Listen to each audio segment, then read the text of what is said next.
Okay, great. I hope. Can you guys hear me okay? Yes. Yes, you're very clear. Please go ahead. Sure. So let me start. So how many of you think the relationship is really, really easy? Can you type easy if you think it's easy? It's like, many of us think like all the relationship will be like the ones we have seen in Shah Rukh Khan or Madhavan movies. But in reality, it may not be like nowhere close to that. A lot of misunderstanding, fights, whatever. So before that, I would like to ask, like, how many of you are in a relationship or had one in the past? Type type something like in a relationship or like in with had a relationship in the past or maybe looking for one in the future. So with Indian society, people don't really talk about relationship openly. I really blame the previous generation for for not making relationship like so simple, like anybody can live with anybody. That's how they projected. But when you get into a relationship or dating, whatever, we feel like it's like how did our parents survive for this many years together? That's how I feel. I always wonder, I blame them like, why can't you guys give us the knowledge, whatever you learn to us? They always focus on it's like, okay, relate, it's like getting studying and going abroad or making more money, they educate us. But on the relationship, like you get married and you figure out yourself. That's why I wanted to understand the basics. Uh, Basics makes everything strong. So if we understand ourselves better, it will help the other person better. Since men are from Mars, women are from Venus, so we are from two different worlds. When two different characters comes together, it's definitely becomes chaotic at some point. If we know ourselves better, the relationship uh, might get way better. That's what I would say. So from that point, Preeti will be explaining us the attachment styles, which is embedded in us when we are child. So it was unconscious how it impacts the relationship and the relationship around with the people around us. So let me introduce Preeti. Preeti is one of the top psychologists in Delhi, and she has helped thousands of Indians and NRI clients over the years lead a happy marriage, happy life. So the other thing is she has done a lot of certifications, IEBT, CBT, DBT. Also, she has appeared on national television to talk about mental health crisis in India and how can you overcome a lot more things. So let me welcome Preeti to the stage, and Preeti, take it over. Thank you so much for that introduction, and a very warm welcome to all of you all. Thank you for being here. Thank you for wanting to, share your story with me and, share our experiences together today. You're very right, Krishnan, when you said that our ancestors and our elders make it look so easy. How come their relationship lasted so long, and why can't they give us a secret formula? We just want to apply it and get it all straight and right, in our relationships. However, things have really changed over the years. Times have changed. Technology boom has impacted all areas of our lives. We have evolved as human beings, and hence the relationship needs are different today. And hence the relationship problems and relationship per se, the area of relationship poses many, many very challenges, and we need to understand that better, So, yes, relationships are important. And it is not surprising to know that it's one of the most widely faced problems. And what is the reason that relationship is so important for us? Because every organization is a network of people. relationships play out in every domain in our lives. I mean, we cannot run away from relationships. And why do they affect us? Any idea, guys? Why do they affect us? Why is it so that if we just get this sorted out, we are like, we'll be blissful. We think that if we just get this right, we're going to be really, really happy, and we're all running for that perfect relationship. It's because studies have shown that we are all, each one of us are wired for connection. We seek connection. We seek relationships in our lives. So today I'm here to talk about partner relationships. Of course, we have different types of relationships that we face in our lives, but let's talk about partner romantic relationships today. And let's begin by asking you, by requesting each of you, to briefly introduce yourself and also share your pain points, if you, whatever you're comfortable with sharing. I mean, what brings you here, and what is that you would like me to address or know from today's webinar. So please go ahead, and I would love it. I would really appreciate it if you could switch on your cameras and briefly share. Venkat, would you like to go first? Yeah, I'm Venkat. So I'm a software engineer working in Seattle. It's been around 2 years here. I have not had any relationships in my life, but however, I'm getting married in a couple of months. And I saw like this webinar was happening. And in general, I like psychology, so I thought like I can learn something out of it. And I thought like okay, post moving here, it's kind of hard to maintain relationships with people in India due to time zone difference. And yeah, as you said, like connections are the fundamental blocks of human life, right? So I thought like having True. enchanting, holding really good, having really good relationship will help us be happy. So yeah, Yeah. Oh, wonderful. Thank you for sharing that. It is hugely contributes to our happiness. Not the only thing, yeah, but definitely does. It's a huge contributor, and it has a ripple effect in all other areas of life. yeah, And yeah, congratulations to you. You're getting married in a couple of yeah. months, and Thank this is you. a great time for you to explore about how relationship dynamics work. What is it about? And I recommend couples who want to marry. Hey, I'm hearing your voice. Your voice is getting Starting a breaking to me. relationship with someone with some kind of preparedness and Preeti, insights, right? So it's always Yeah. helpful. Uh, Preeti, your Yeah. voice is breaking can you little. hear me? Am I audible? Yes, it breaks Okay. in between. Uh, It breaks in between. so I Okay. So I was saying that it's a great time for Venkat to, Mm, get some ideas about relationship dynamics, because I really yeah. recommend premarital counseling for those who are going in for long-term commitments. You at least begin this journey with some preparedness, right? Got it. Got it. Makes sense. And hopefully today's webinar will be helpful for you. So thank you, Venkat. All the best Yeah. to you. And Thanks a lot. yeah, and Mm. you're most welcome. Yeah, Thank sure. you. Anybody else who would like to share, introduce themselves and share something that they feel that they're stuck with in relationships, or just want to know?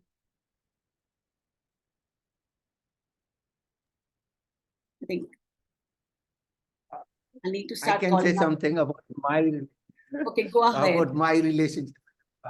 Go ahead. So my relationship was like, I never been in a relationship before getting married, and then I got married, and things didn't go well.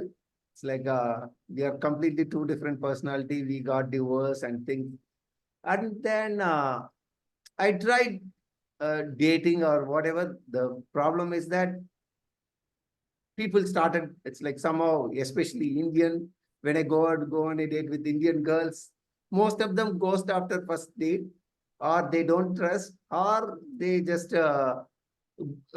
friend zone each other. It's like we just after a few minutes, like, okay, it's like let's talk about our past. And they might have gone through some traumatic relationship, so they stop trusting. they don't believe people. It's like they just keep on going on dates, but they are not settling down. So there are a lot more things around that. That's why I started to help NRIs to figure out, it's like, okay, the community feels like stuck. Let's make these things unstuck. A lot more things around that. Wonderful. Thank you for sharing that. Very brave of you to share that.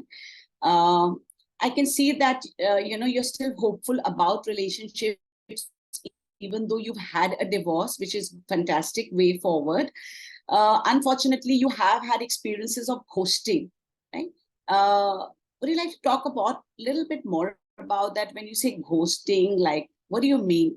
It's a very commonly used word today, and I understand that it's trending, unfortunately, much to our dismay for those who are being ghosted.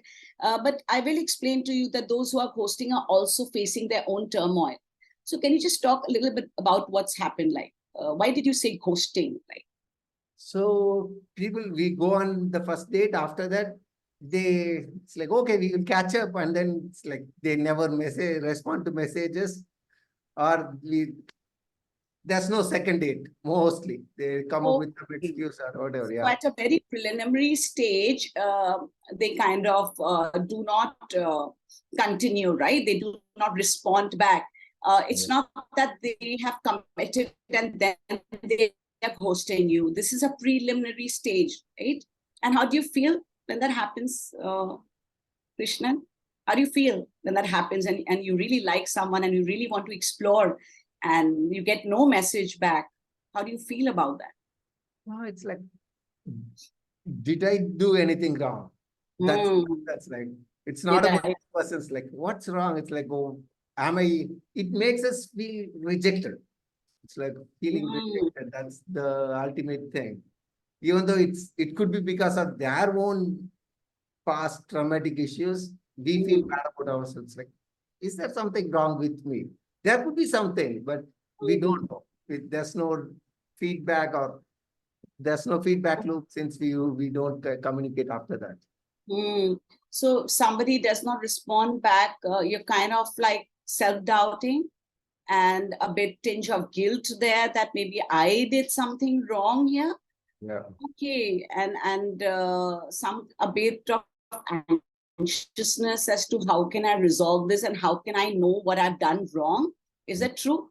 Yeah. Okay. And therefore this curiosity for yourself and others to solve this puzzle, and that's what drives you to start the series of webinars, I think, to help others and yourself in the process. Yes. That's a nice way to be motivated, to help yourself and others. That's how I started my journey in mental health as well. And when you have that sincere desire, you can really reach out to people. Yeah. So great. Thank you for sharing that, Krishnan. Anybody else who's going to be as brave as Krishnan to share? Remember that, when one person comes up with their problems, a lot of others' doubts, which they haven't expressed, gets sorted out. And today it's your chance to come out with it. These are problems we are all facing today. Krishnan's problem is a very commonly faced problem today. And Venkat's too, doubts. I want to know more about relationships before going in for this, long-term commitment I have already committed. And how can I maintain a healthy relationship with my partner? Right? That's a big question. So anybody else who would like to share something very briefly, whatever you're comfortable with? There's Priyanka here, I think. Is she there? Or there's Nishchit?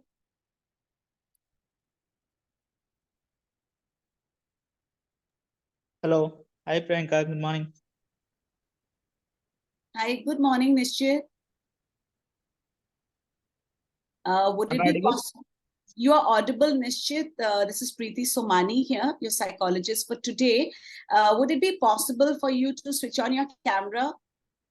Otherwise, Sorry, I'm not in the position to turn on. Just now awake from the bed. Not a worry at all. Please go ahead. Okay, please go ahead. Yes. Yeah. First of all, I introduce myself. I'm Nishchit. I'm from Bangalore. Okay. And yeah, I'm a software engineer. Okay. I have been working from last 2 years. Okay. Yeah, and have some queries, Sure. like about the relationship itself. Sure. Yeah. If Sure. Go ahead. Is there anything that I can help you address? What could some of your Yeah. queries be? yeah, if a boy and a girl is in a relationship, if the girl is not like uh,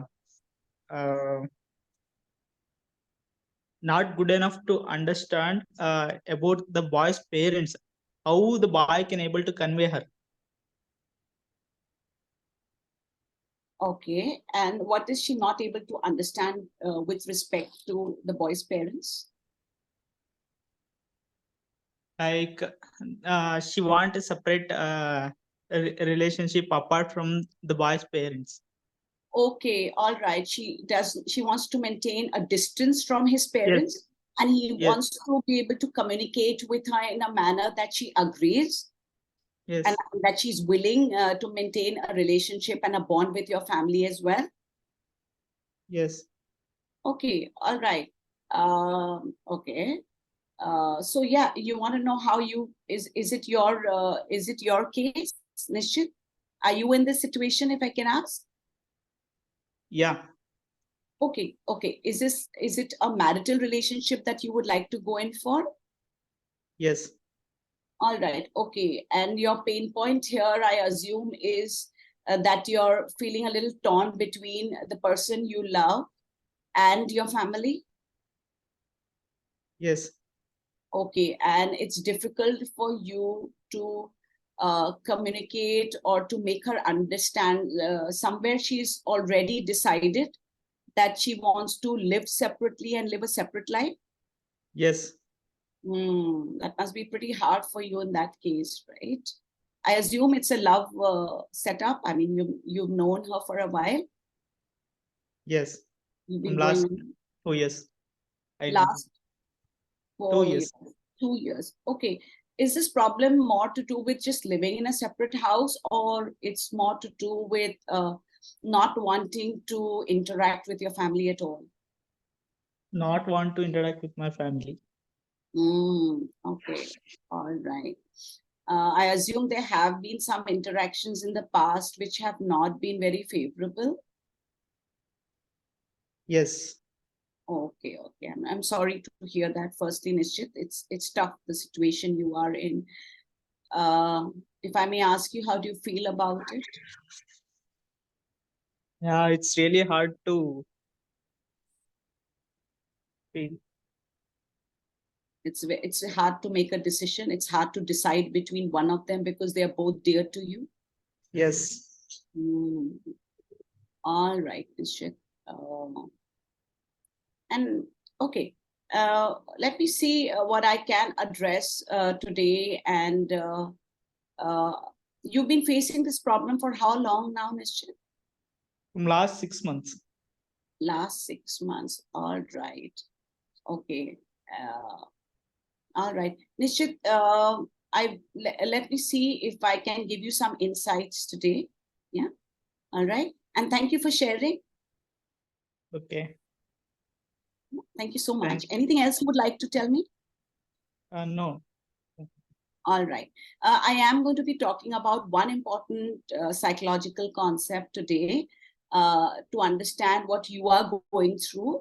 However, to be able to help you at an individual level, I will need to see you at an individual level, on a one-on-one. Is that okay? Yeah. So you can decide that later. But let me see how I can help you today through today's webinar. Thank you for sharing this. Okay. Welcome. Anybody else here? Okay. So let's move on. Now, there are many theories in relationships which give us insights about relationships, what's going on, why are relationships breaking up? Why has commitment become so difficult? Why are some relationships lacking intimacy? There are some relationships where there's no passion, this dynamics is missing. And then we know about Sternberg's triangular theory, which tells us that for any long-term romantic relationship, there are 3 pillars that sustain it and maintain it. And we need to achieve a balance between these 3. One is surely intimacy based on friendship. Second is, what could the second pillar be? Anybody? Any guesses here, Krishna?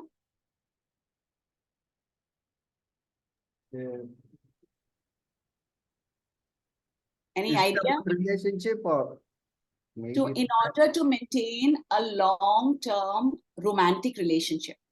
communication. Yes? Okay. Well, communication is extremely important behavior in order to build intimacy. So as I mentioned, intimacy is one of the pillars. What could the second be? There are 2 more, which are very necessary, and we need a balance in all 3 areas. Any idea? Venkat, Nilesh, anybody can. Any guesses? Okay, the second is definitely commitment, where you're exclusively verbally agreeing to commit to the other person. Yes, and also making what commitment means to you very clear in today's terms. We cannot be ambiguous because there are many different types of relationships and different types of commitment. To most of us, commitment means exclusively committed. But these things need to be made clear, okay? And the third pillar is definitely passion, right? Definitely the physical attraction and a physical component to the relationship. And we need a balance in 3 areas, right? But there's another theory that explains to us what is going on, because sometimes the balance is not there. What is the problem? Why does it look so simple but so difficult to achieve? Healthy relationships, fulfilling relationships, we are all wired for connection. There is nobody who can say that relationships don't matter. And if we are saying that, we are either in a lot of pain and we are really hurting, or we are in denial. But it's not possible that if you belong to the human species, that relationships don't matter. We are all wired for connection, and we are all seeking a safe space where there is no judgment. A safe haven, secure connection is our go-to desire for all of us, right? And yes, a lot of it's sold by all the romantic movies that we have seen. In North India, all the Karan Johar movies are very popular for selling us all the fantasies and the idealistic partner which we are all looking for. Well, perfection is a myth, and I'll tell you why it's a myth. There's a concept called attachment science which comes in the way to break this myth that there is no such thing as perfection. And why?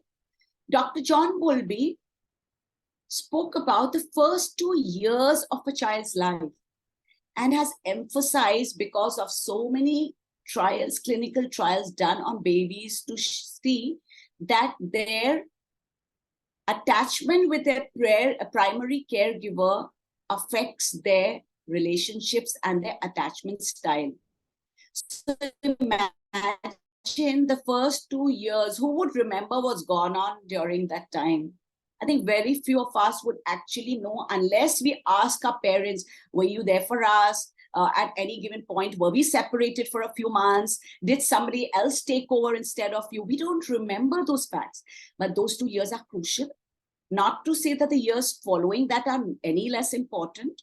So basically, Dr. John Bowlby emphasized that the way we connect and attach with our primary caregivers and the way our emotional and physical needs are met will determine our attachment style.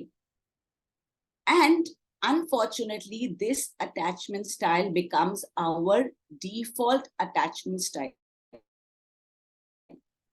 When I talk about default, we are going to see we constantly respond in a particular manner when we are feeling invalidated, when our attachment needs are not met. There'll be a particular way in which we will respond, which will be common in most close, intimate relationships. We see it repeating. And this theory was taken forward by a very, very globally known relationship expert, Dr. Sue Johnson. She took this theory forward to explain how it impacts adult attachment, and that this attachment in childhood plays out in all intimate partner relationships. It also plays out in other relationships, but especially so in intimate partner relationships. So she spoke about this concept of a secure attachment and an insecure attachment. Some of us are very lucky. We securely attached. All our needs were met. We were never criticized. We were never discriminated. We were never compared with our siblings. We also, even if that happened, we took it well. We responded in a healthy way. And we reached out for help when we needed it. Yes. And so we have a secure attachment. And let me tell you that it's not very common. A lot of us fall in the bracket of an insecure attachment style. And we think, no, we have great attachment pattern, but suddenly it sticks its head out when we are feeling invalidated. And if relationships are not going and we like someone and it's not acknowledged, suddenly the insecure patterns will stick its head out, right? So what is insecure attachment style in that case? Any guesses here? How could it play out in our relationships? What would it look like? Any idea? If I have an insecure attachment style, if my emotional needs are not met, how could it play out? What would it affect? What behaviors can it affect? Any idea? Maybe we can feel they don't love us enough, or we don't love them enough, or True, we can feel anxious about it. Yes. yeah. Okay, we can. So if we are worried about it, what could we do? Like, what would you do if you thought that somebody doesn't love you as much as you love them, or your emotional needs are not being met enough? What would you go to strategy be? Go and talk to them. Maybe try to understand whether they feel the same. I understand saying this is easy, but doing this is pretty hard. But yeah. Is it hard? Have you experienced? Sometimes it's hard. Sometimes it's not. Sometimes it's hard and sometimes it's not, right? It's not. It depends upon how much closeness we have with the people. It depends on how much closeness. Have you ever experienced this with a close relative? Close relative, or with your family, with your parents? Have you ever experienced that? Okay. Parents sometimes, because my parents are mostly in transfers. Like he was working in banks, so he was in different paths. So sometimes I tend to experience, but it was mostly manageable for me. Sorry, it was very manageable for you. Then perhaps you do have a secure attachment style, maybe. Great. Okay. I have read about attachment theory. I mostly think I fall under either anxious or secure. Somewhere I'll be navigating between both. A bit of both. Yeah. Okay. Sometimes anxious. Sometimes. Okay. Yeah. All right. It depends upon like what was the context happening for the last few days. Okay, the context. All right. Okay. Okay, great. Thank you for sharing. Okay. So since you already know a bit about attachment theory, you can help us here. Okay, great. You read about it and you can also help us with some inputs and some insights. So what happens is that there are three types of insecure attachment styles. One is clearly the anxious attachment style, as you mentioned. In the anxious attachment style, if I feel, firstly, my emotional needs are more intense than others, and I make it more apparent to others. I have this huge desire to fix a problem the moment it happens with someone. There's this huge need for me to solve the problem right now. I may be overly clingy, craving to fulfill my emotional needs. I don't like to be separated from my partner, somebody I feel, I love, and I feel that that's the right person who can fulfill my emotional needs. So distance can trigger my insecurity and feelings of abandonment and rejection. And what happens with the anxious attachment style is that the problem is that I can feel extremely emotionally charged when I feel rejected, invalidated, or judged or criticized. And then it's easy for me to think that I'm not good enough. Yes, what's wrong with me? I want to know it right now. I want my partner to connect with me right now and solve it before I go to sleep. Otherwise, I cannot sleep. So there is that huge hurry in me to just resolve all my issues. I'm extremely anxious to please my partner or to please other people. I'm very quick to help. There's a warm and loving aspect to my behavior, which is wonderful. However, I may be eager to please. I may be also anxious to correct and solve the problem right away. So this can lead to clingy behaviors, insecure behaviors. I can be very, very emotionally charged. Therefore, it can lead to volatile anger outbursts. I can try very, very hard to get my emotional needs met at any cost. So I may resort to manipulation, controlling, threatening. In my couple relationships, I often find that that the partner resorts with the anxious attachment style may resort to a lot of crying, yelling, screaming. There's one partner who even banged her head against the wall. And once she even told her partner that she had dosed on medicine pills, though there's no evidence of that. So there's a lot of times where you may seek attention and may resort to behaviors and loud behaviors to get that attention, which is your emotional need. Okay, so that's for anxious attachment style. Then we have another attachment style. You can help us with that. What is that?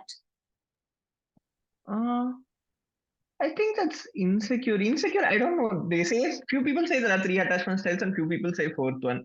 I forgot the fourth. What I know is secure, insecure, anxious. And people also say the 4th one. 4th one, I don't know. Like, I forgot the name Let's go by actually. Dr. Sue Johnson's theory today, Oh, which okay. talks about predominantly 3 attachment styles. Let's make it.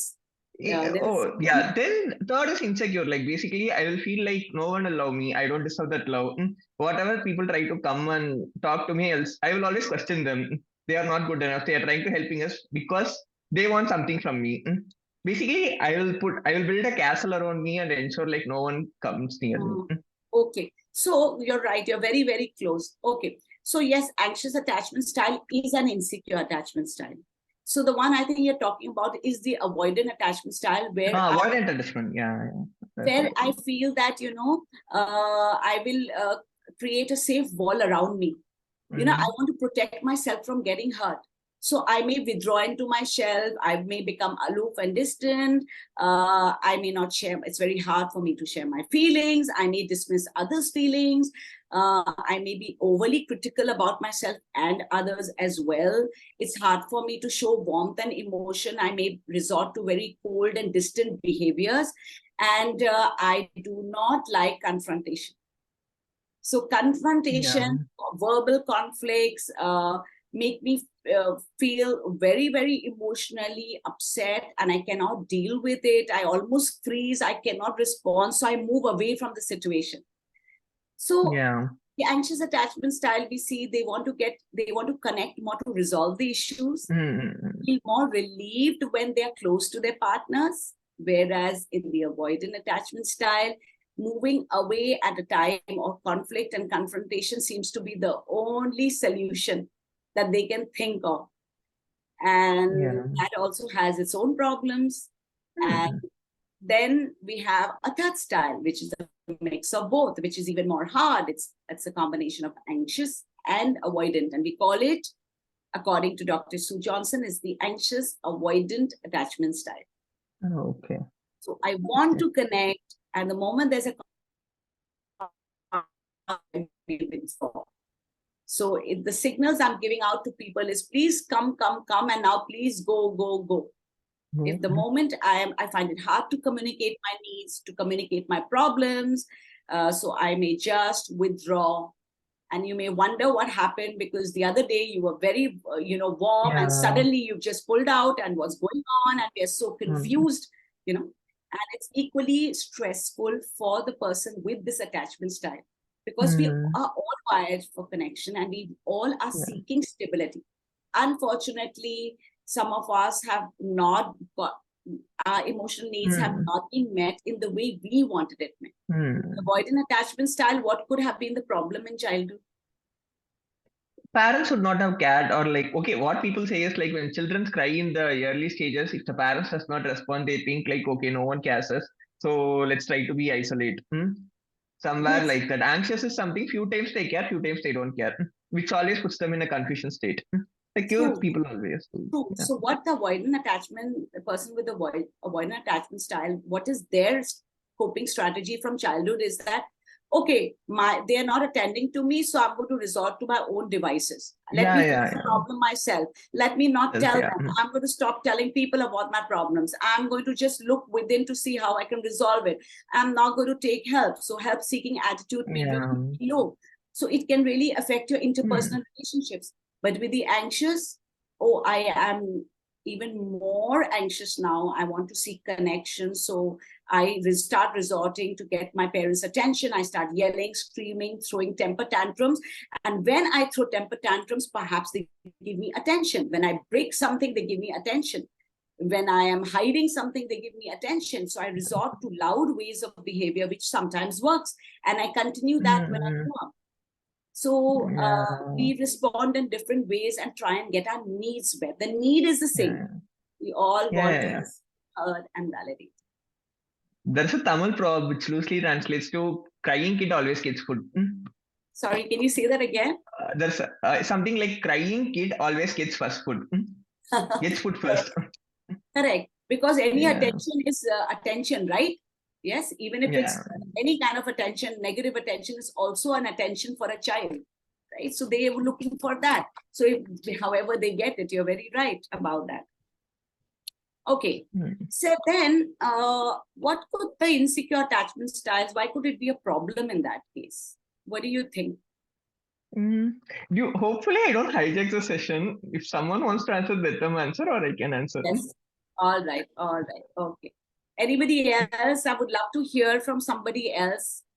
How could it come in the way of having a very smooth, healthy relationship? I think, Nishchit, would you like to share? Does it resonate with you, what we've discussed so far? No, Preeti. Sorry? Hi, Nishchit. Anything that you would like to ask here, any doubts here? Can you resonate? Do you relate with any of the things that I've mentioned today about attachment style? Nothing from my side. Is there is it that you've understood it? It's very simple, or is it that it's not making sense at all to you?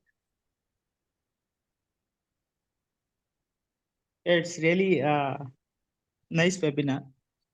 Nice webinar. Okay. Are you being able to identify your attachment style? You don't have to share with me if you don't want to.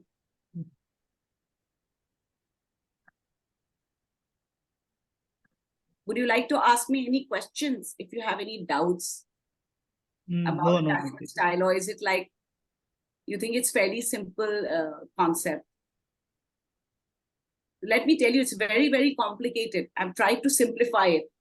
It's very complicated, and actually it's not as simple as it seems, but I'm trying to break it down so that we get a fair idea. Krishnan, would you like to share? I think you are keen to share. Are you being able to identify in that case? You are looking almost like, oh, now I figured it out. Yes. Yes, I think so. Finally, I feel like I'm anxious, avoidant. I try to solve the problems as soon as possible, but as soon as possible. Yes, and I also try to avoid confrontation. I don't. It's like that's the one thing I could relate in based on the relationship I had. Okay. So I feel like I'm anxious, avoidant. It's like okay. what is all, but it's like I don't share my emotions to anybody. It's like I literally stopped sharing. It's like literally. Oh, you stop sharing. So that is a problem for you to get. Okay, then it becomes okay. So you stop sharing your deeper emotions. So you mean to say it's easier for you to connect at the surface level. So, Yes. okay, at a more superficial level. Okay, all right. You've stopped sharing your feelings. Okay. That's All why I right. So started therapy. That's why I started therapy. So I can, it's like I stopped sharing with my friends. So I started therapy so I can openly talk to somebody who is non-judgmental. So that's a, exactly right. Exactly. And how wonderful it would be if we could have a partner who's non-judgmental and we have a secure space for each other and where we are non-judgmental ourselves, you know. But what happens that we become judgmental when our attachment needs are threatened. So the problem with the insecure attachment, any of the three styles, is that it affects our communication.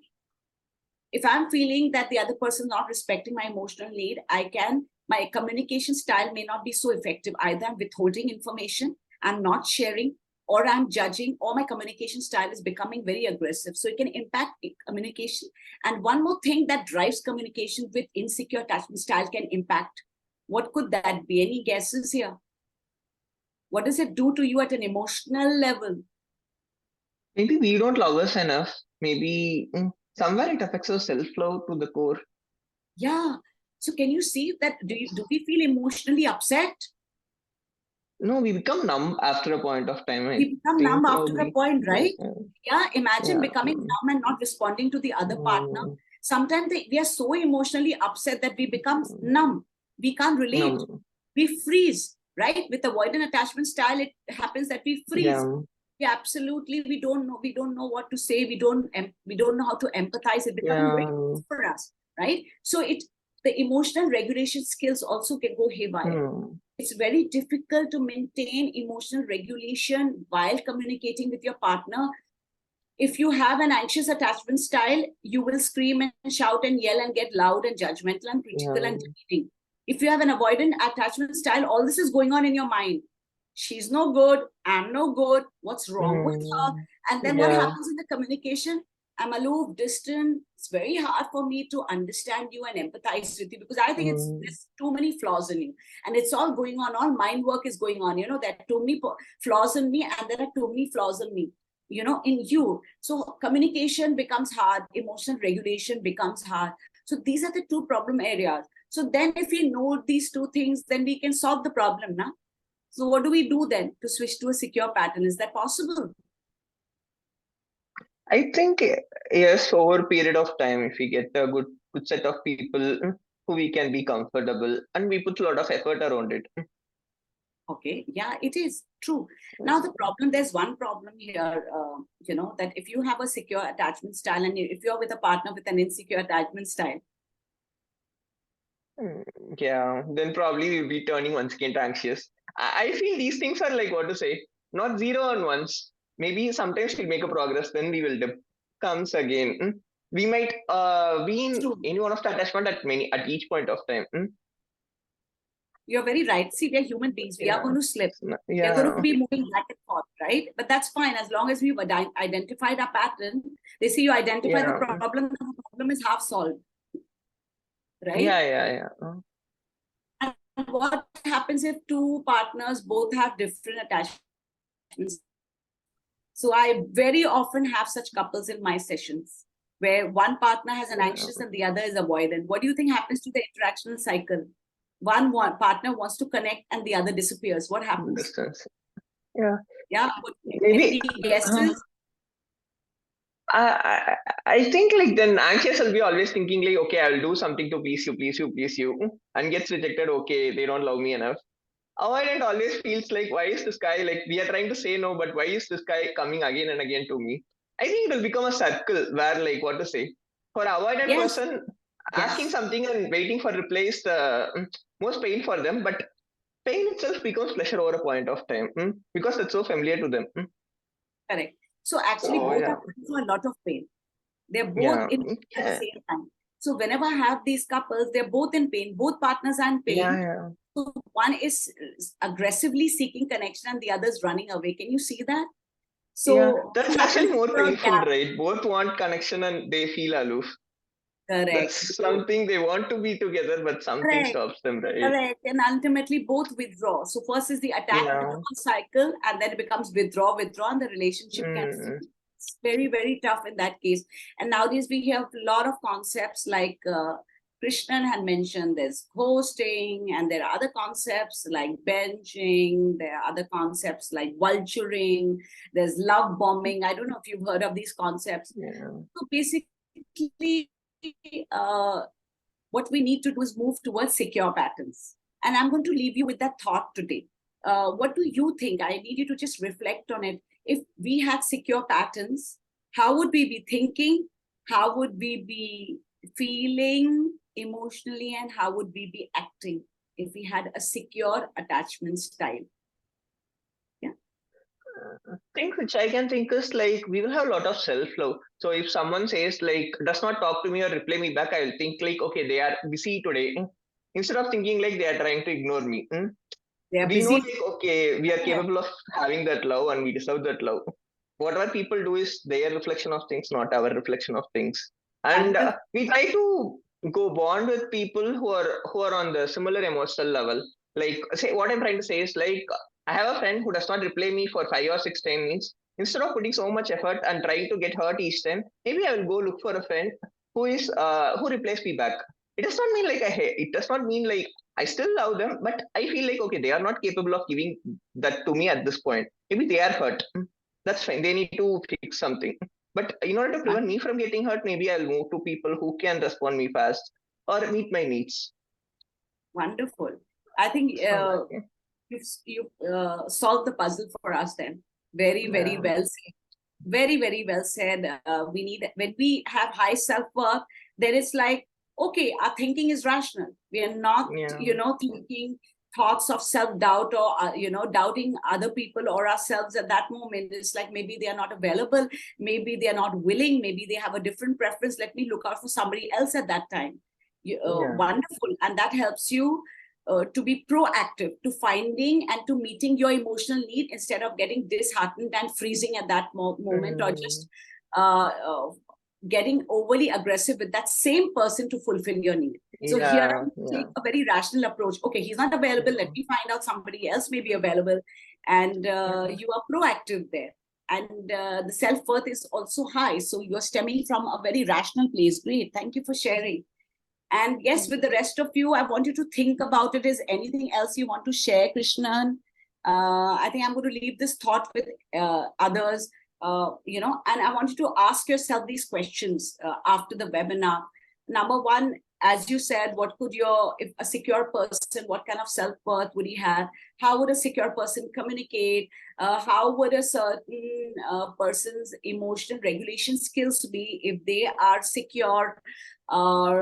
Also, what would the trust factor be in their lives? How easy would it be for them to trust their partner when the partner is not available? A secure person when their partner is not available at that moment to fulfill their needs. How could they regulate themselves? How can they be more proactive about fulfilling their needs and moving towards a more stable and a more fulfilling and satisfying and happier life? So I want you to, the rest of you and you, to think about all these questions and figure out what it would be if every time your needs are not fulfilled. If we work backwards, what would a secure me be doing? Yeah. So thank you so much for sharing, and back to you, Krishnan. Thank you so much, Preeti, for this awesome session and educating me. Now I found mine. I'm gonna just reverse engineer whatever was my Partners. So I know. So what's wrong? It's like we always think like, is it wrong with me? It's like, am I not enough? Something like that, right? Now I will know things better. It's like, okay, that's their style. That's their attachment style. So it's not nothing about me. So I can be more conscious. It's like, okay, it accept things as it is and change. Wonderful. Let me chill for the moment. Change my pattern. If they are open, they can if they want to grow, they can change their patterns too. That's like a huge thing. Thank you so much. So I would say it's a huge thing. This is our first webinar. Thank you so much for guys for joining. I would like to say a few things like why this, what am I doing? It's so since when I went through my divorce, it was hard to open up about all these problems to my friends. So that's when I started therapy with Indian therapist. It was hard for me to find an Indian therapist, since quality therapist, I would say. That's when I started this initiative last year to connect NRIs to Indian therapists. So it's called indiatherapist.com. I will quickly share my screen. So Preeti is one of the top therapists on the platform. So it's our website is called indiatherapist.com, and Instagram handle is India Therapist. And if you guys want to consult with Preeti, she has a gift for you guys. She has 25% offer for whoever wants to work with her. If you want to continue working with her individually, you can use code Preeti 2024-03. So that's like March 2024. So she knows what's the code. It's okay, you can WhatsApp us on this number if you personally want to work with her. It's more kind of passion project. We helped a lot of NRIs, 30 to 40 NRIs, mostly Seattle area, and few people from all around the world. So we are still evolving. Please share it with your friends and family about this initiative. Thank you so much for joining, and have a good day. Have a good night. Thank you so much for having me, and it was a pleasure talking to you and the others here. I hope you have benefited from today's webinar. Thank you so much again, and see you soon. Yeah, Nilesh, it's called indiatherapist.com, not Indian Therapist, India Therapist. Not Indian, it's India Therapist. Okay, yeah, please feel free to share it with your friends and family who might need therapy. And we can help Indian parents also. The Indian parents feel a lot of loneliness. So if you want therapy for your parents, we can connect Indian therapist with your parents online. So that's the other way as well. Thank you so much, guys. And please do anybody has some feedback so we can improve? If you have any feedback, please put it in the chat, or you can open up the mic and they can always suggest topics for future discussion. They can always suggest, feel free to suggest topics for future discussion as well. Oh, I have a weird request. If it's not feasible, then that's okay. I try to I used to know how a therapy session will look. Maybe if someone is okay, or maybe I can even try to see maybe if you can talk on some topic, and that will help me understand how a therapy session will look. And maybe for others also it might help. So now for a lot of people, therapy is a black box, right? That will create some fear to even try it out, right? I know it's a little weird ask, but that's... No, it's a very, very important question, because many of us have tried therapy and many of us have not tried therapy. And so obviously I don't expect you to know if you've never tried therapy, but definitely if you know how it goes, then whenever you need and if you need to reach out for expert advice, you will not hesitate, provided you know how it works, right? So yes, so I am predominantly a CBT expert. Yeah. Oh, cognitive-based therapy. And it's talk therapy. In CBT, I basically deal with thought, feeling, and behavior patterns. And to really simplify it, I align it with your goals. Yeah. I can pick up any emotional or any behavioral goal, right? So I work with clients who are going through anxiety, depression, from very mild day-to-day problems to severe disorders as well. I am a relationship expert. I'm also a parenting expert, right? It's a 45 to 1 hour session.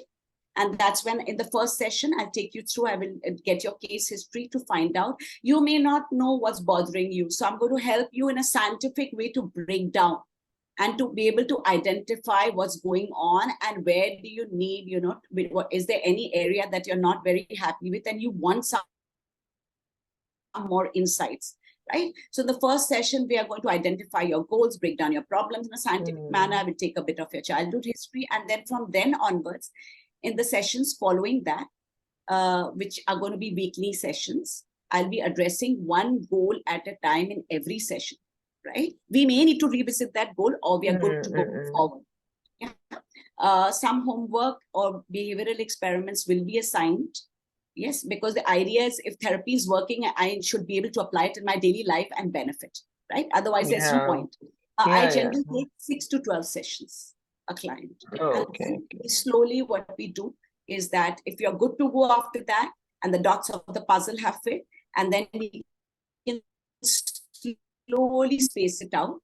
And then we work on relapse prevention, where some of my clients just come once a month to me, and then they completely taper off completely. The idea is for you to become your own therapist and become independent of me. So my idea is to empower you with the knowledge, with the insights, and the tools to be able to deal with any problem. I do not address, there are other specialists who address geriatric problems. I don't do geriatric issues. I don't do children's developmental problems, and I don't do sexual problems. Everything else I address. Oh, okay.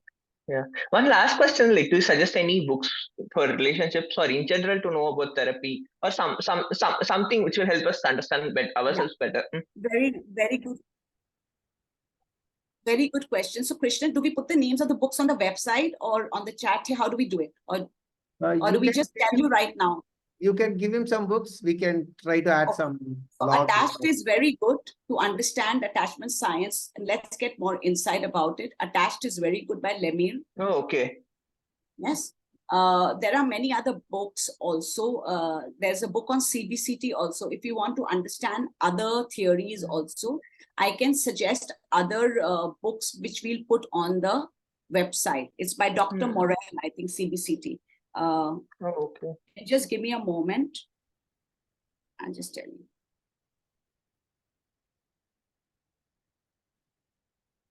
So there are many, many books on relationships. And the more you read, and there's Hold Me Tight by Dr. Sue Johnson, which is very fantastic. Okay. Okay. Yeah. CBCT is a little complicated for you to understand at this stage, but Attached by Dr. Amir Levy, AMIR LEVINE. Okay. Krishnan, you can put this on the website. Okay. Yeah. Sure. I love to share resources with my clients on all kinds of topics, because I feel that post-therapy sessions and any time in life, I mean, books are the way for reinforcement and to continuously update yourself on what are the new concepts and thoughts and theories about it. So there are lots of other books. So basically, we are talking about relationships. So I'm only suggesting relationship books to me. I've suggested Hold Me Tight by Dr. Sue Johnson. Okay. Attached is also, I've already told you, and there's Wired for Connection. Have I mentioned? Oh. That's a very nice book, very sweet book. In fact, you can, that's a very simple read, but you can apply it very easily in your relationship, and you will find it very beneficial now. Okay, got it. This is the stage. Yeah. Okay. So get Wired for Connection. I'm giving you these 3 books, right? Oh, got it. Anything else?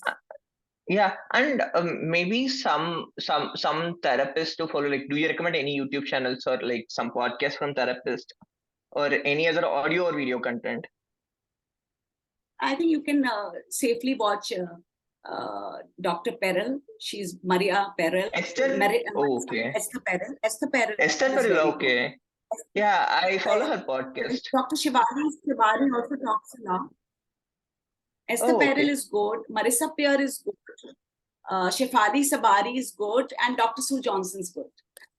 Okay. Krishnan, if possible, can you write these names in chat? It was hard. Sure. Okay. Oh, you also hear like Esther Perel's Where Shall Should We Begin? I like her podcast. Where Should We Begin? with any podcast. It's okay. Start with Yeah. any. Yeah. As in, Uh, it's nice. It's interesting. Yeah. So what you can do is let me share these links with you. Why don't you WhatsApp me? Send me a message on WhatsApp, and I'm going to share these links with you. Right? Is that okay? Yeah, sure. That's completely fine. Yeah, Thanks. yeah. That's So fine. that would be great. Okay. If you can put your email Okay. address and or WhatsApp, that would be great. So we can send it. What's the other name? Marisa. Yeah, and my mail ID. Can you just share my mail ID also right now in chat, Krishnan?